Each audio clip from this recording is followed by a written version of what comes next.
Alright, you guys, you rascally little environmental science students. We're going to get into nuclear energy. So let's get going here. So most of you guys should understand the basics of what an atom is structured like, alright?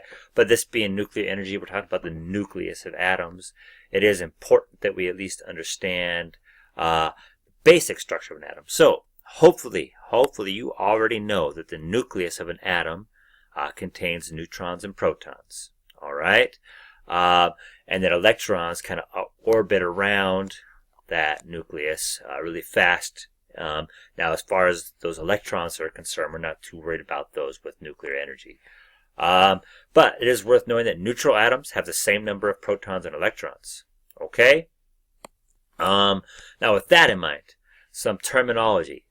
Atomic mass, right, is the sum of protons and neutrons. So electrons themselves actually are not contributing to our overall mass, okay, at least not appreciably. The atomic number refers to just the number of protons in an atom, and each element has its own atomic number. So, for example, hydrogen, the atomic number is 1, right, and usually has a mass of 1. Okay? Now, isotopes are variations of the same element. So first of all, atomic number does not change, but the mass number can change. So like I said before, hydrogen's atomic number is 1. Most hydrogen also has a mass of 1. It means it has 1 proton and 0 neutrons. Now, some hydrogen, however, can have a mass of 2 or a mass of 3. Okay, but notice that all hydrogen has an atomic number of 1. So hydrogen 2, for example, has 1 proton, 1 neutron. Hydrogen 3 has 1 proton, 2 neutrons, right? So those are all isotopes of hydrogen. They're all hydrogen because of that 1 proton, but we can vary our number of neutrons and still maintain the same identity. Okay? So isotopes have the same number of protons, but a different number of neutrons. All right, and that example, of course, is those hydrogen isotopes I just talked about there. All right, so we discussed this in class briefly today, but I want to retouch on it. Nuclear energy is energy released by nuclear fission or fusion. Fission refers to splitting an atomic nucleus. Fusion is the joining of 2 atomic nuclei. So stars, for example, get the energy from the fusion of hydrogen into helium and so on up the chain, whereas like the interior of the Earth gets its energy from fission and radioactive decay mostly. Okay, and it is worth stating right up front that the type of energy we use in our nuclear power plants is this fission. We cannot quite get nuclear fusion to work on that scale for us yet. So, radioactive isotopes. Now, radioactive isotopes are going to be important to us in this chapter because they're involved with the fission process. They're also involved with the waste issue. And so when we have a radioactive isotope, we're talking about an isotope that is unstable. All right, so something about the ratio of protons to neutrons causes that nucleus to not want to stay the way it is, and so it undergoes some sort of change. All right, and that change is done through what they call radioactive decay.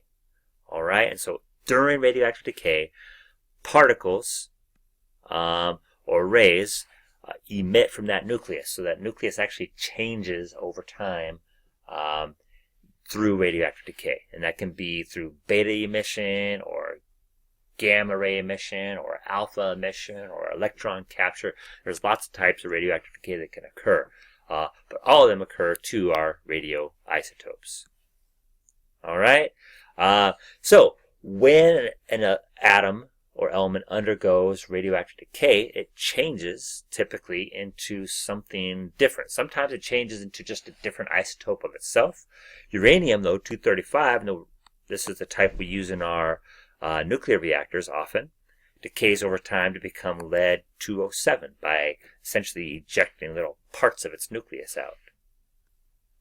All right, and these different radioisotopes decay based on its own half-life, and this is a measure of time, right? The amount of time required for one half of the radioisotope to decay into something else.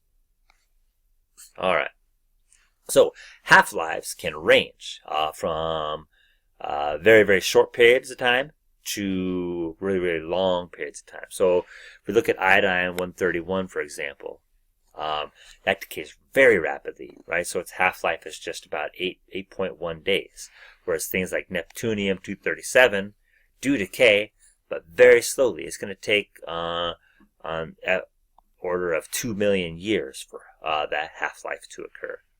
Okay?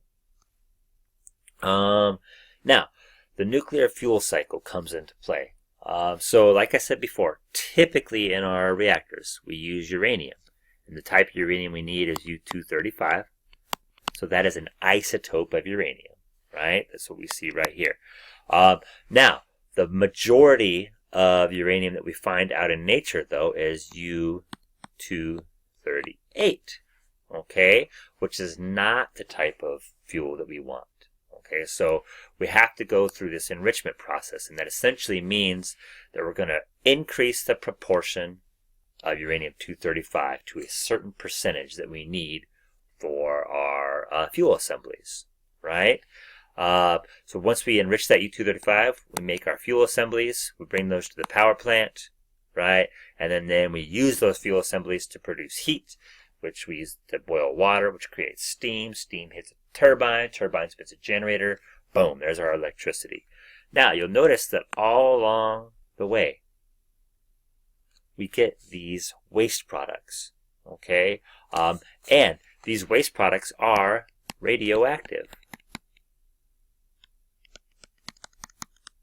okay? And because they're radioactive, that means that they cannot just simply be tossed back out to nature. Some of them can be quite dangerous over time. So the waste of nuclear power is one of our biggest concerns, and we'll talk more about that later. But I just wanted to bring that up at this point. Now, some of that waste gets stored on site. The probably most likely scenario is we bury it deep underground where it's not going to hurt anybody.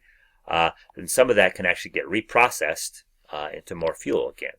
France is doing a really good job of that, by the way. So we talk about this fission process, and again, we addressed this a little bit in class today, but here's kind of a better diagram that the book gives us. So U-235, again, that's that fissile type of uranium, that isotope that we want, is bombarded with neutrons inside a reactor. That reaction, that neutron causes this nucleus to split apart into atomic fragments, which frees up neutrons, which can bombard more U-235 atoms, which frees up more neutrons, and so on. That's what they call that nuclear fission chain reaction. Okay?